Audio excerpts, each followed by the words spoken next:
있다. 첫 번째 순서는 어젯밤에 한 10시쯤이었던 것 같아요. 네. 네.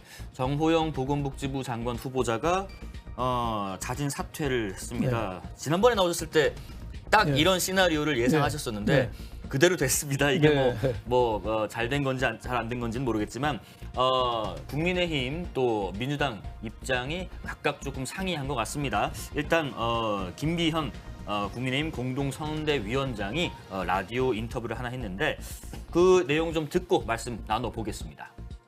글쎄요, 본인으로서는 뭐 억울한 점이 있을 수 있겠다, 뭐 이런 그 변수를 계속 하고 있는데 이번 청문 과정에서 보면 이게 명확하게 불법이다 이렇게 드러난 건 아닌 것 같습니다. 다만 이제 국민적 시각에서 봤을 때 공인으로서 적절한 것이었느냐, 여전히 오해의 소지가 있는 부분들을 가지고 있기 때문에 국민들 입장에서 봤을 때는 좀 장관이 되기는 좀 적절하지 않다 이런 판단을 했던 것이 아마 일반 여론이 아니었나 싶고요. 네. 그런 점들을 본인이 아마 고려해서 최종적으로 사퇴한 것 같아 보이는데 개인적으로는 좀 안타까운 일이긴 하지만 그렇게 되는 것이 순리였다 이렇게 판단합니다. 이게 사실상 지명 철회였다 이렇게 해석할 수도 있을까요? 그렇죠. 네. 사실상은 지명 철회죠. 지명 철회인데 모양을 갖춰준 거죠. 자진 사퇴로. 네. 그러니까 남북이 좋게 만들어졌다고 볼 수 있죠. 그동안에 새로운 정부 들어오기도 전에 네네. 벌써 내정을 했는데 그 아들, 딸 둘이 의대 편입, 얼마나 또 어려운 의대를 편입했어요. 그걸 한 번은 떨어졌는데 아들은 그 다음에는 또 만점으로 또 들어오고 또 병역 문제도 있고 여러 가지가 새 정부가 추구하는 공정과 상식에는 맞지 않았죠. 근데 윤석열 대통령이 정치 초보답지 않게 이 정호영 국면을 제가 보니까 잘 처리한 것 같아요. 처음에는 한동훈 장관, 법무부 장관하고 또 이 야당에서 딜을 하려고 그랬는데 그것도 넘겨버렸어요. 또 법사위 청문회에서 민주당이 또 어떻게 보면 코미디 같은 얘기를 많이 했죠. 그래서 그걸 넘기고 그 다음에는 또 한덕수 총리까지 인준까지 하니까 이제는 우리도 좀 카드를 내놓자. 그래서 어차피 정호영이라는 내버리는 카드인데 야당이 반대를 안 해도 임명하기 어려운 카드인데 모양을 다 갖추고 그 한미 정상회담이라든지 노무현 전 대통령 추모식이라든지 이런 것까지 충분히 효과를 얻고 나는 사람을 함부로 걷어차지 않는다. 이런 이미지, 나는 야당에 끌려가지 않는다. 이런 이미지까지 충분히 주면서 자진 사퇴 모양을 갖췄다고 볼 수 있죠. 그 참 말씀하셨던 그 윤석열 대통령이 사실 정치 신인이고 또 어떻게 보면 이제 막 배워가는 정치 초보일 수 있는데 이런 판단을 한 게 상당히 정치적인 정무적 감각이랄까요? 그런 게 좀 있다고 봐야겠네요. 이번 건은 상당히 정무적인 감각이 있었다고 봐야죠. 예를 들면 정호영 보건복지부 장관 후보자를 초기에 국민들의 분노가 들끓었을 때 내쳤으면 그다음에 또 다른 이슈로 또 불붙었을 거예요. 그런데 이제 시간이 한 달이 넘고 하다 보니까 정호영에 대해서 이제 사람들이 이제 좀 기억이 희미해졌어요. 그럴 때 책임을 지고 자진 사퇴하는 모양을 갖추는 거 저는 정치적으로는 나쁘지 않은 선택이다 이런 생각이 들고 다만 여기서 윤 대통령이 정치적으로 잘했다 정무적 감각이 있다 이런 칭찬에 휩쓸려서는 안 되죠. 그렇습니다. 왜냐하면 40년 친구라고 해서 전문가가 아니고 능력이나 도덕성이나 이런 문제가 있는 사람을 그동안에 오랫동안 데리고 지명 철회를 하지 않고 있었다는 게 나중에도 혹시 비판의 소지는 충분히 있다고 봐야죠. 하여튼 정호영 후보자 이렇게 자진 사퇴를 하긴 했습니다만 약간 요즘 표현으로 할 말은 아니었던 것 같아요. 할 말은 많지만 하지 않겠다는 게 아니었을까 싶은 게 정 후보자가 수많은 의혹들이 허위였음을 입증했지만 이와 별개로 국민들 눈높이에는 부족했다. 그러니까 이런 한간의 얘기들은 다 사실과 맞진 않은데 그거는 내가 인정은 못하겠고 다만 이제 그런 국민적인 감정 선 또 이제 감수성을 봤을 때 내가 맞지 않는 것 같다라고 약간 좀 애매한 입장을 밝혔지만 어쨌든 사퇴를 했고요. 그러면 이제 민주당하고 이제 네. 원구성도 앞으로 또 네. 해야 되고 또 저 협상 과정에서 또 추경 처리 내용도 있고 여러 가지 늘 윤석열 대통령이 지금 얘기하고 강조하고 있는 협치. 네. 이제 정 후보자 좀 사퇴로 협치 정국이 갈 수 있는 길이 좀 열렸다고 보면 될까요? 저는 오히려 지금 지방선거 때문에 네네. 지방선거가 이제 뭐 한 일주일 남았잖아요. 예, 예. 조만 이번 주 말이면 벌써 부재자 투표, 사전 투표를 실시할 정도니까 네. 그거 지방선거 때문에 지금 여야가 좀 자제하는 경향이 있어요. 네네. 여당은 독주 이미지, 뭐 마음대로 할 수 있는 인선이라든지 이런 거를 좀 자제하고 있고 예. 야당은 또 국정 발목 잡기, 새 정부 발목 잡기 이 비판을 좀 자제하고 있죠. 왜? 6월 1일 날 지방선거 때문에 그럼에도 불구하고 예. 지방선거 끝나면은 저는 협치가 아니라 오히려 강대강 대치 국면으로 더 갈 수 있다. 윤 대통령이 대선 전에 공약한 많은 것들이 있잖아요. 예, 예. 그게 국회를 웬만하면 다 통과를 해야 돼요. 네네. 뭐 부동산이라든지 뭐 그 국민들한테 여러 가지 베푸는 거라든지 뭐 SOC라든지 예. 추경이라든지 모든 게 국회 통과해야 되는데 국회가 순순히 협조할 가능성은 없다. 그래서 상당히 저는 강대강 국면으로 이어질 공산이 크다 이렇게 봅니다. 지방선거를 앞두고 있는 것도 변수고 그리고 정 후보자 사퇴는 그건 그거고 이건 이대로 또 강대강 대치 국면이 가지 않을까 하는 예상을 해봅니다. 자, 그런데 뭐 정 후보자가 사퇴는 뭐 네. 했지만 그러면 지금 복지부 장관 그 네. 누구로 그럼 지명할 것인가 이런 것들도 관심이 있는데 뭐 누가 하마평에 오른다기보다는 정호영 후보자의 이번 사퇴권을 반면교사 삼아서 네. 윤석열 대통령이 어떤 사람을 좀 등용하는 게 맞겠다라고 한번 좀 조언을 해준다면요. 저는요 이 정호영 그 분은 네. 애당초 내정부터 전 잘못됐다고 봐요. 예. 그분은 보건복지 전문가라고 보기 어렵거든요. 예. 경북대병원에서 위암수술 전문가예요. 보건복지부가 얼마나 중요합니까? 우리 국민들의 연금을 관리해요. 예, 맞습니다. 그리고 어려운 사람들 진짜 하루 세 끼 밥을 못 먹는 결식아동부터 진짜 기초생활수급자 이런 것까지 다 정책적으로 관리하거든요. 그렇죠. 말 그대로 보건도 있지만 복지라는 큰 영역이 있다는 거잖아요. 저는 그래서 진짜 발상의 전환을 저는 오히려 저 잘 됐다고 봅니다. 정호영이라는 사람이 도덕적으로 문제가 있어서 예. 탈락한 게 잘 돼서 오히려 저는 연금 전문가라든지 아니면 건전한 상식을 가진 빈민운동 전문가 어때요? 네.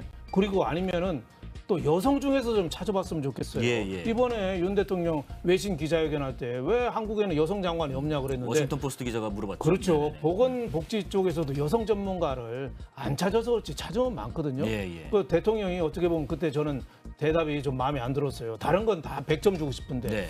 여성들은 뭐 후보군이 별로 없다. 근데 그 여성들이 제일 싫어하는 말이거든요. 그렇죠. 그러니까 적극적으로 찾으면은 과감하게 발탁 인사하고 예. 그래서 저는 여성 연금 전문가 또 빈민 활동가 지금 일부에서는 뭐 질병 뭐 관계 전문가들 네. 이런 사람도 불망에 오르고 있습니다만 그건 질병청장이 잘하면 됩니다. 예. 보건복지부 장관까지 질병관계 인사는 할 필요가 없다. 저는 이렇게 생각됩니다. 그리고 서오남 비판 있었잖아요. 예. 서울대 서울 출신 그리고 50대, 60대 그리고 남자 위주로 인선을 했거든요. 네네. 그걸 좀 타파하는 좀 교육부 총리도 그렇고 보건복지부도 그렇고 그 서운함을 타파해서 좀 여성이라든지 좀 예. 감동 스토리가 있는 참신한 사람들 발상의 전환을 좀 하는 거예요. 아 저런 사람도 있었구나. 예. 이런 식으로 좀 하면은 저는 상당히 국민들한테 관심을 끌 거라 이렇게 봅니다. 그렇습니다. 인사는 결국 상상력이 중요하다 생각합니다. 네, 맞습니다. 뭐 하여튼 우리가 매번 한 얘기 있지 않습니까? 인사가 만사다. 인사 하나 잘하면 뭐 절반 이상은 성공한 거다. 그런 얘기가 있다 보니까 정말 이 보건복지부 말씀하신 것처럼 감성적인 사람, 그러니까 국민의 공감 눈높이 그런 걸 좀 맞추려면 말씀하신 것처럼 뭐 여성이랄지 아니면 뭐 연금 전문가, 뭐 네. 빈민 활동가 이런 발상의 전환도 한번 해봄직하다 이런 생각이 듭니다. 우리 상승곡선님이 윤영걸 대표님 공중파 외출 축하드립니다. 몇 년 전 유구유원 방송 잘 챙겨봤다고 뭐 하시고요. 자 그리고 복지장관 중요하죠. 네. 의료에 연금에 중요한 섹터들이 많으니라는 의견들도 올려주고 계십니다.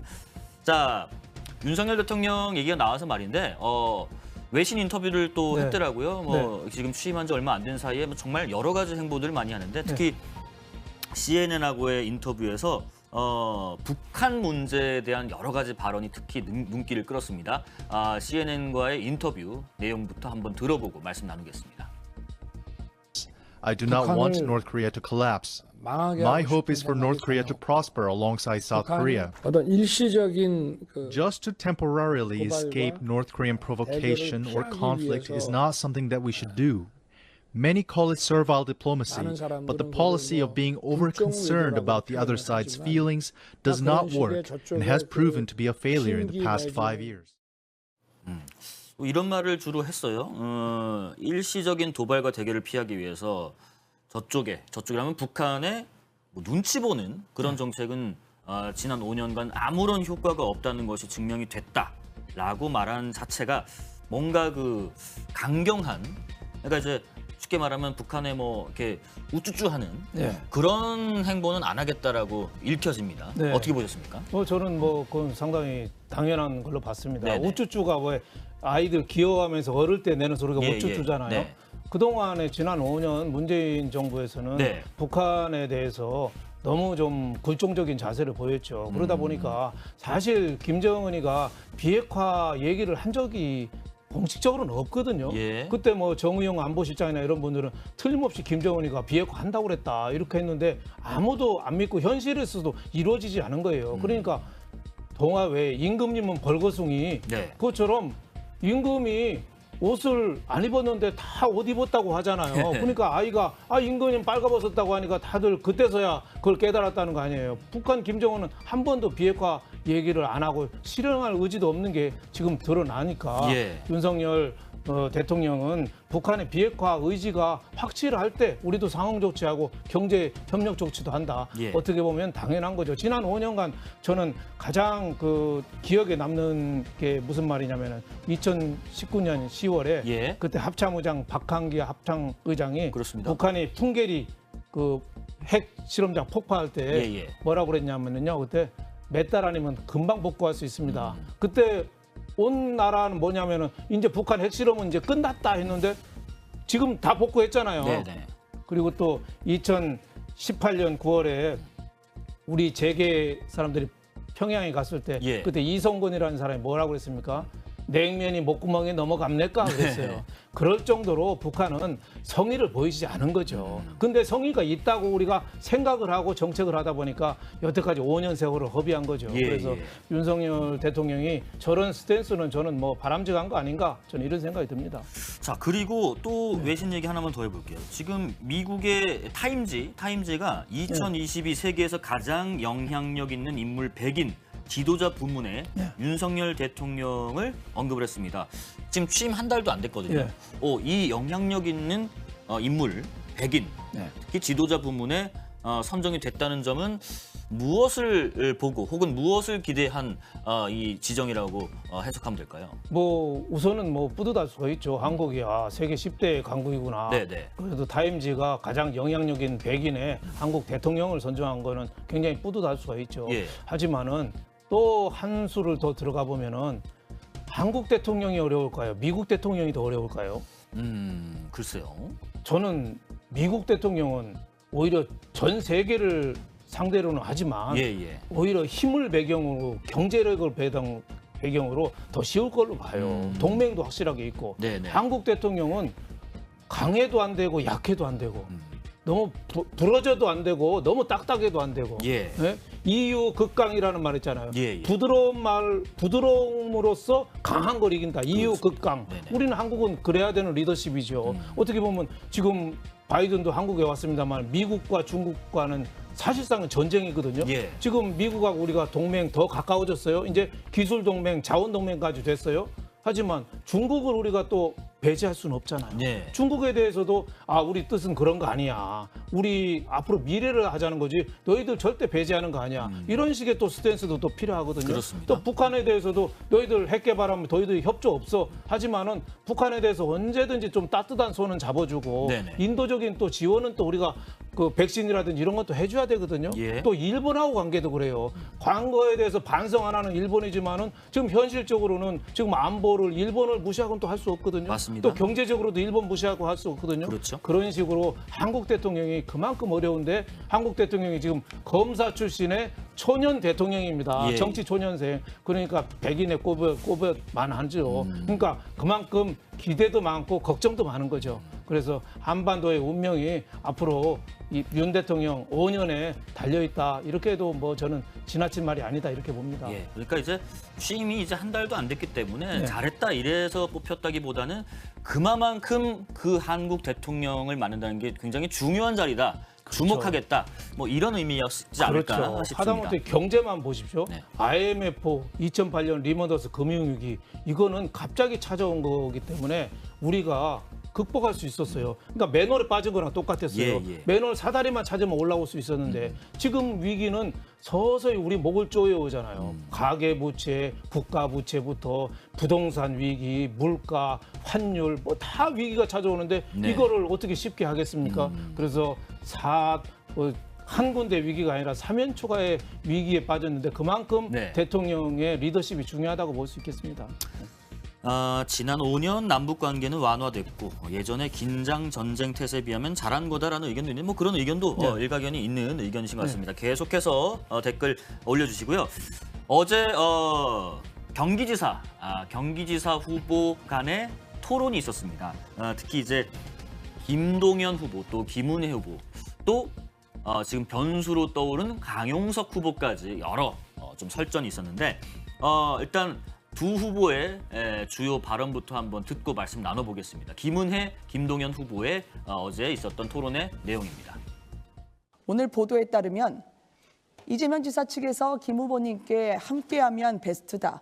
사실상의 단일화 제안을 한 그날에 김동연 후보께 그 회장의 1,000만 원 그리고 비서실장 격의 1,000만 원, 2천만 원의 거액의 후원금이 입금이 됐습니다.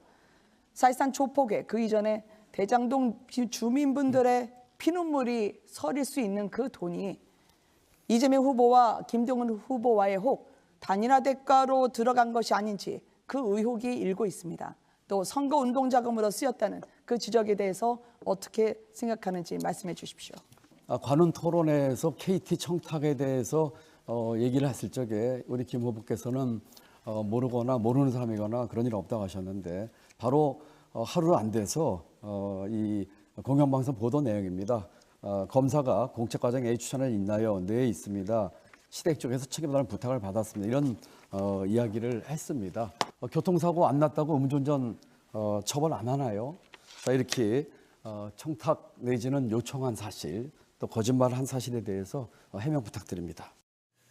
사실 뭐 우리가 이런 토론회가 좀 시청률이 높게 나오려면 서로 이제 붙는 모습이 많이 좀 나와줘야 되는 것도 뭐 사실이긴 합니다만 너무 또 이게 의혹에 대한 얘기만 서로 공방하면 정책은 실종된 토론이 될 수도 있단 말이에요. 근데 어제는 지금 보신 것처럼 특히 두 후보가 서로에 대한 의혹에 대한 공방들이 꽤 많았던 것 같습니다. 네, 서로 뭐 난타전을 했죠. 네네. 어제 뭐 저도 TV로 봤습니다만 예. 저는 처음에 노사 협상하는 데인 줄 알았어요. 네. 강용석 후보는 머리띠를 하고 나와가지고 노조원인 줄 알았더니 자세히 보니까 강용석 후보더라고요. 그래서 지금 경기도가 전국에서 가장 뜨겁게 각축을 벌이고 있어요. 맞습니다. 민주- 0.7%, 그렇죠. 6% 뭐 이래요. 그렇죠. 이재명 후보도 그런 얘기 한 적 있어요. 전국에 다 져도 경기도 이기면 이긴 거다. 그럴 정도로 지금 굉장히 뜨겁습니다. 그렇죠. 엎치락뒤치락. 예. 김동연 후보의 그 부총리 경력, 대학 총장 경력, 경륜에 또 김은혜 후보는 또 참신함에다가 윤석열 정부 초기에 국정 동력에 힘을 주자는 예. 그런 또 지지세도 만만치 않기 때문에 그렇습니다. 상당히 오가는데 어제도 네거티브가 거액 후원금 논란. 네, 맞아요. 예.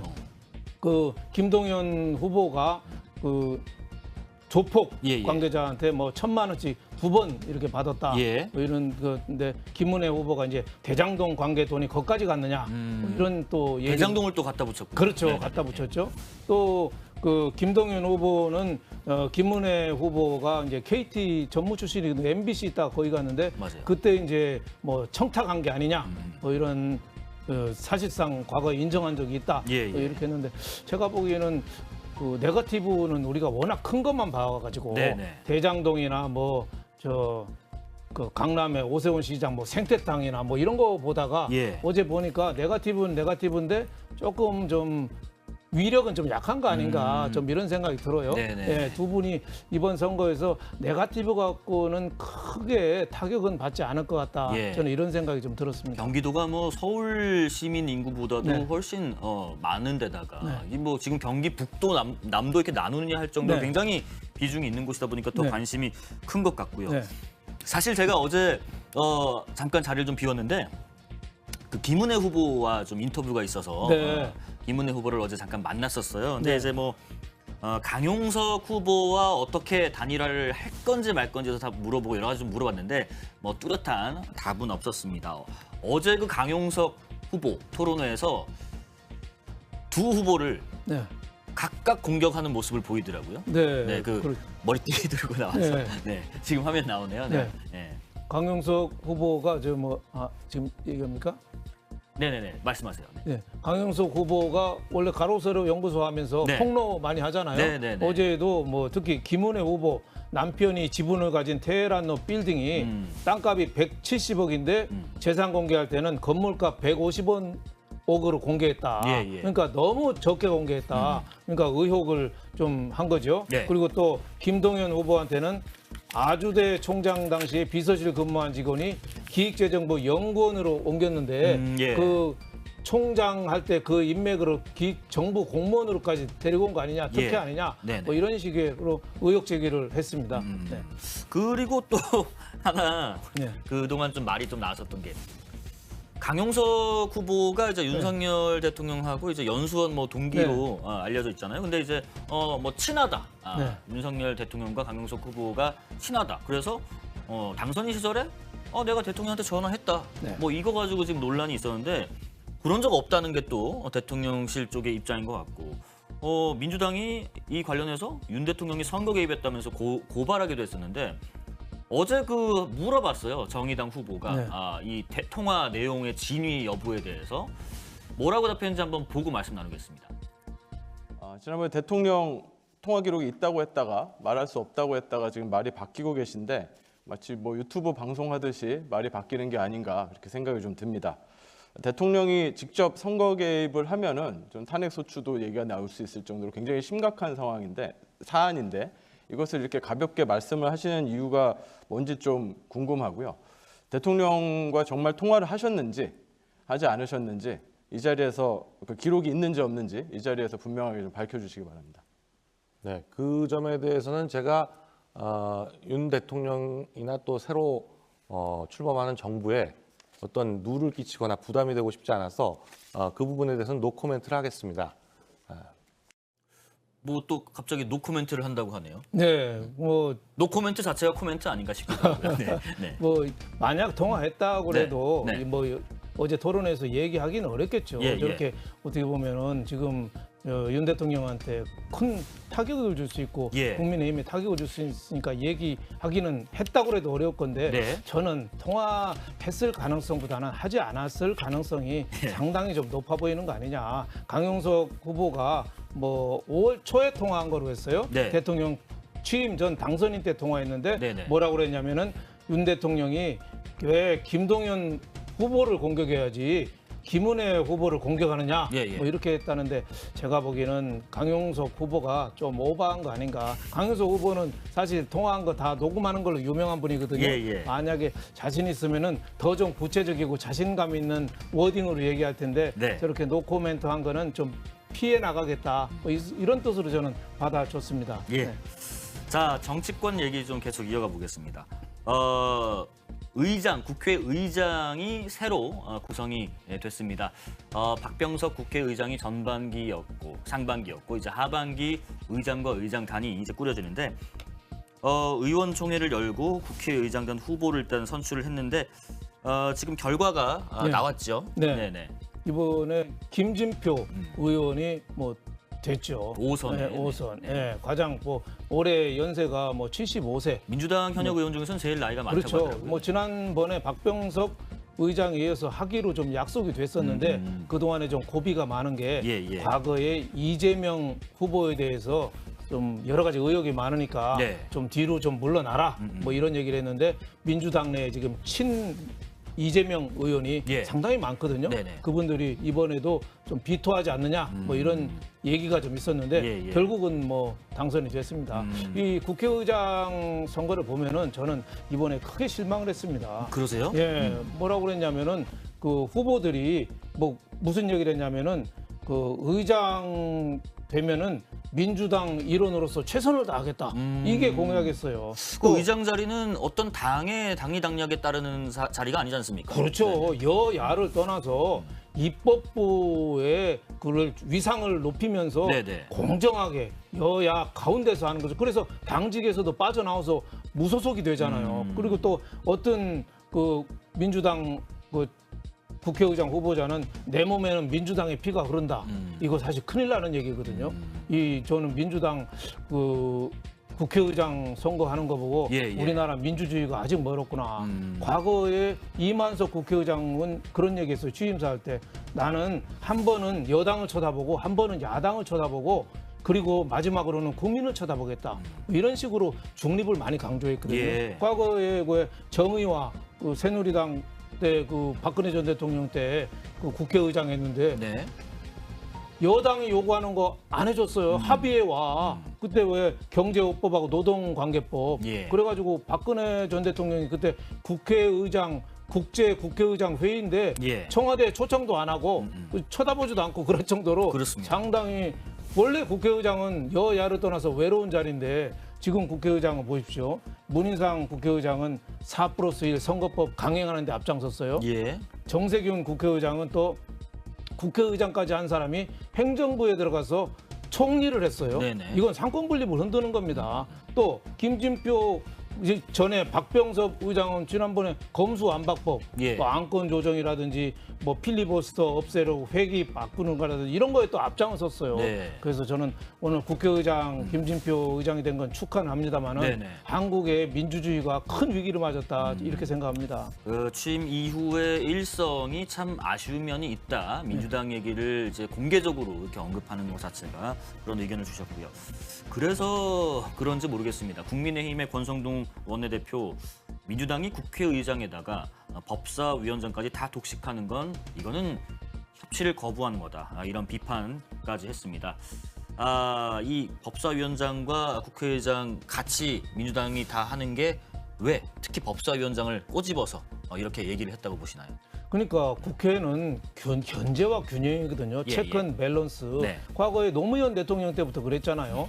그 국회의장을 여당에서 하면은 법사위원장은 야당. 예. 한 군데서 서로 나눠서 하는 거예요. 왜? 일방통행 못하게. 네. 그러니까 법사위원장도 거의 상원 의장 비슷하게 위상이 높아요. 모든 법이나 안건이 네. 법사위에서 막으면 갈 수가 없어요. 그렇습니다. 그리고 또 국회의장은 또 상정을 안 하면 할 수가 없어요. 그러니까 두 군데를 국회의장하고 법사위원장을 두 개 다 한 당에서 하면은 네. 이거는 과속 질주할 가능성이 많죠. 과속 질주하면 어떻게 됩니까? 논두렁길을 300km 밟으면 어떻게 되겠어요? 자빠지겠죠. 논두렁에 처박히는 거죠. 네네. 그래서 견제와 균형이 좀 상당히 시급한데 저는 민주당이 저러고는 대승적인 측면에서 과거에 약속을 했거든요. 법사위원장. 예. 좀 지켜야 되는 거 아닌가 이렇게 생각합니다. 알겠습니다. 자, 그리고 다음 내용으로 넘어가 보면 지금 윤석열 대통령이 당선 전부터 이 민정수석실 자체 이게 지금 존재하는 게 맞지 않지 않는가 하는 얘기를 언급을 했었죠. 그러면 공직자 인사 검증은 어디가 맞는가 싶었는데 법무부가 그 맡기로 맡겠다. 또 구체적인 계획은 이렇다. 이렇게 내놨습니다. 지금 잠깐 조직도 나온 걸 좀 보면 장관이 있고 이 인사정보관리단장 그 밑에 이제 1, 2 담당관 뭐 이렇게 두는 것 같아요. 이 계획 어떻게 보시나요?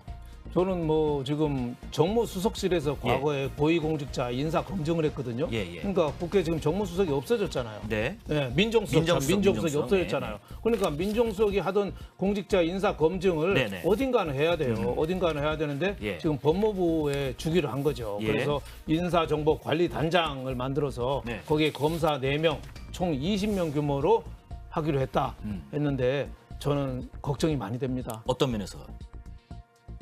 뭐든지 아까도 얘기했지만 국회의장도 견제와 균형이 필요하거든요. 네네네.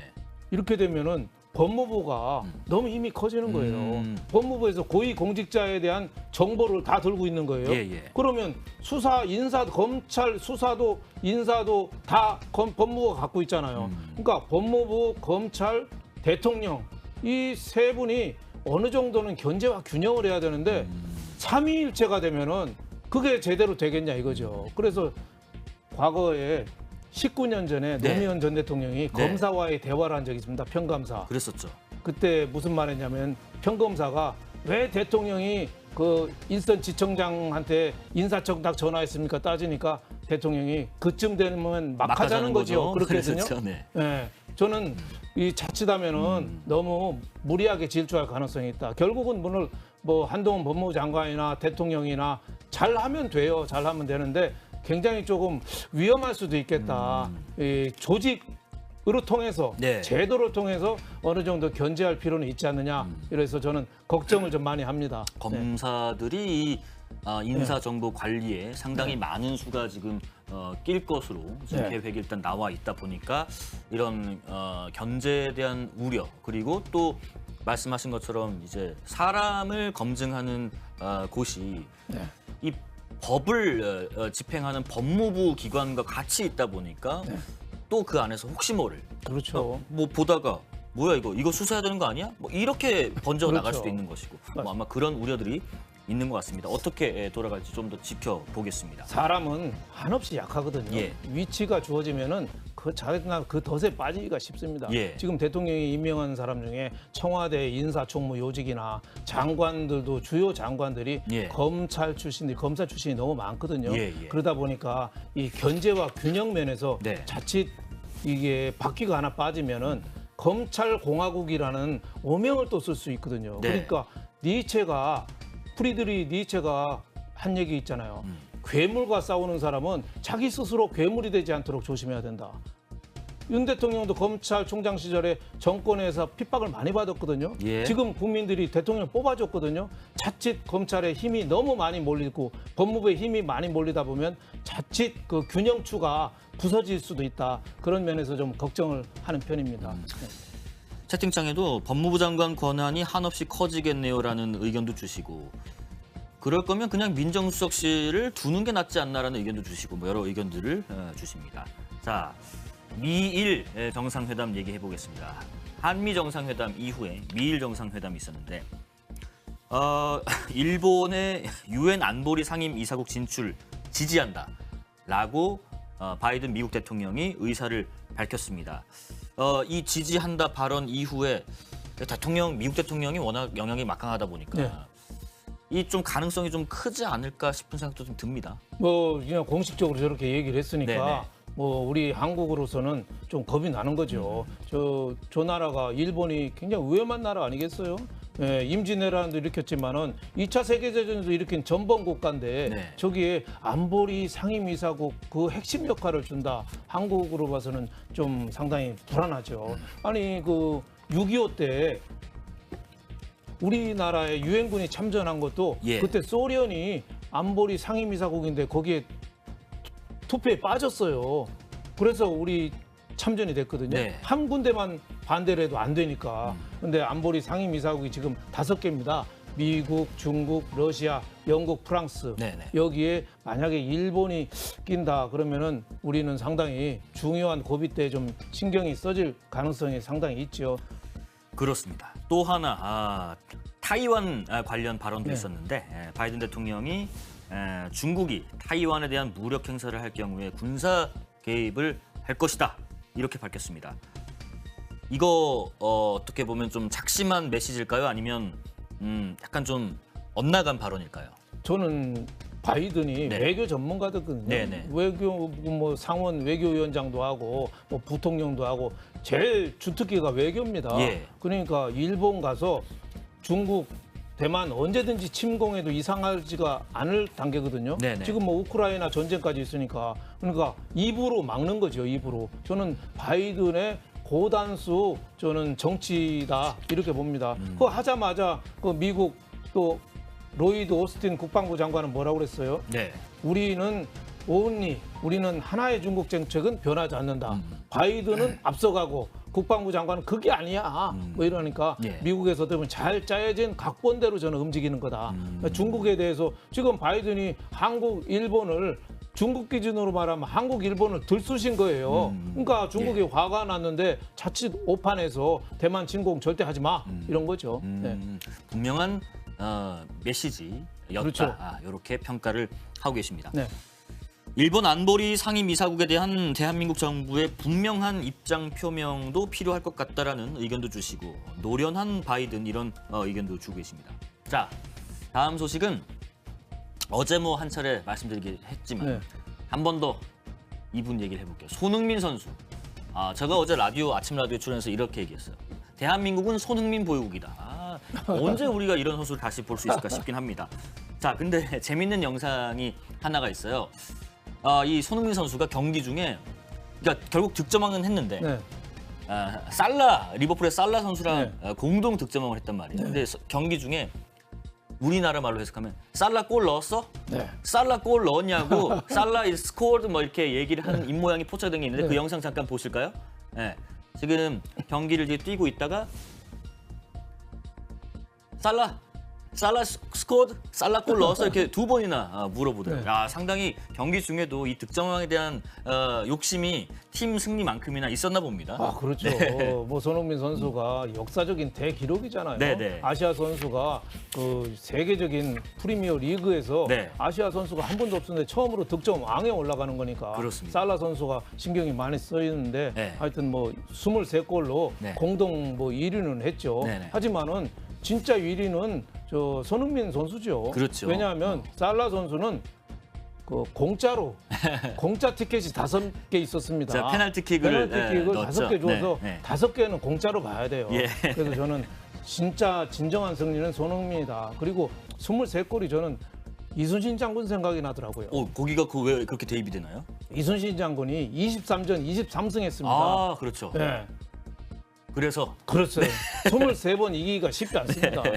근데 역사학자들은 네. 23전이 아니라 43전 38승 5무다 이순신 장군이. 그래서 앞으로 손흥민 선수가 머지않아서 저는 43골, 43골을 저는 넣을 수 있으리라고 봅니다. 예, 그리고 또 하나 지금 저 얘기가 나오고 있는 게 네. 사실 손흥민 선수의 아버지, 네. 아버지가 축구를 제일 모르는 사람이다 네. 이런 얘기를 많이들 해요. 네. 왜냐하면 과거 인터뷰에서 말씀 중에 죄송합니다. 우리 흥민이 절대 월드클래스 아닙니다 했었거든요. 이제는 인정하시겠죠. 손흥민 선수의 아버지가 이 손흥민 선수의 오늘날을 만들었다. 이것이 진정한 아빠 찬스다. 이런 얘기들을 많이 해서 좀 화제예요. 그렇죠. 네. 저는 손흥정 아버지 저는 뭐 대단하다고 봐요. 우리나라 지금 아빠 찬스 하면은 아버지 덕에 그 의대 공짜로 들어가고 뭐 논문 조작하고 뭐 이런 게 다 아빠 찬스라고 그러는데 이건 진짜 아빠의 걸 보여주는 거죠. 원래 아무리 뛰어난 아버지라도 자기 자식 못 가르칩니다. 그럼요. 왜? 감정이 앞서가지고 맞아요. 이 주먹이 앞으로 나가고 그래서 세상에 제일 다루기 어려운 게 뭐 골프 공하고 자기 자식이라잖아요. 예. 공통점이 원래 말 안 듣고 잘하려면 더 안 되고 머리 때리면 집 나가고 그 골프 공하고 그 자기 자식하고 똑같다는 거예요. 근데 꼭 스윙할 때 힘 빼라고 하는데 힘이 들어가요. 잘 치려고. 그렇죠. 네. 더 잘하려면 더 안 되고 네.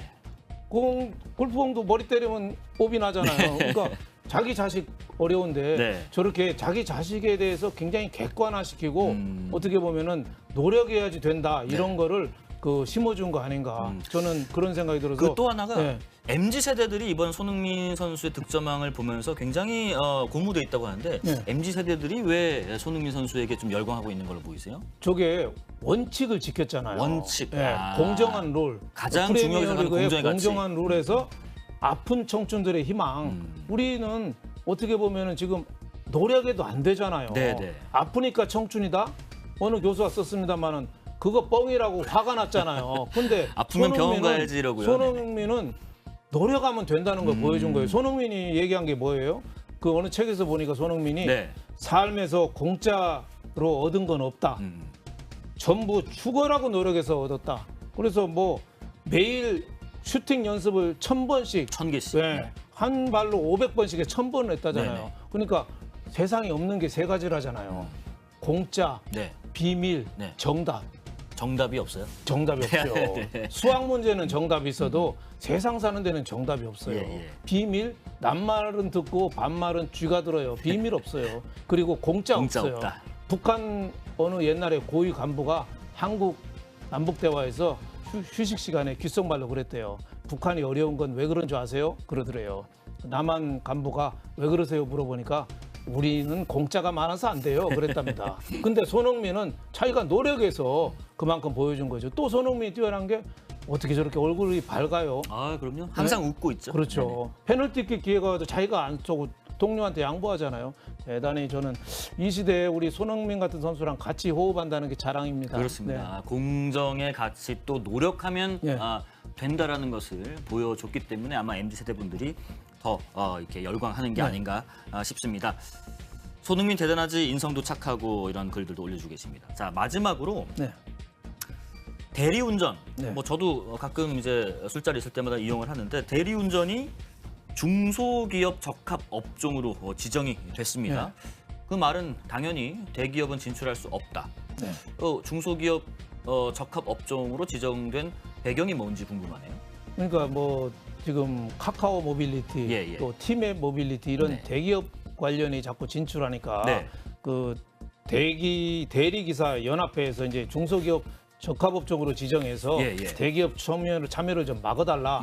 그래서 오늘 동방성장위원회에서 예. 대기업 3년간 진출을 막고 네. 카카오하고 티맵하고는 앞으로 현금성 판촉 이거를 좀 막은 거죠. 그래서 뭐 강제력은 없습니다만 또 안 하면 벌금 내고 또 정부에서 또 중기벤처부에서도 나서기 때문에 네. 어느 정도 강제력이 없지만 또 있다고 봐야 됩니다. 근데 이제 그래서 그런가요? 네. 기존 업체들이 이거 별로 실효성 있는 거 아니다라고 좀 얘기를 나오고 있어요. 그렇죠. 네. 지금 택시 대란의 가장 큰 원인인 택시가 부족해서 그런 게 아니에요. 예. 택시 기사가 뭐 돈 많이 되는 저 택배로 가서 그런 게 아니라 정부에서 자꾸 관여를 해서 그래요. 네. 요금부터 택시 정책 관여해서 정부의 실패거든요.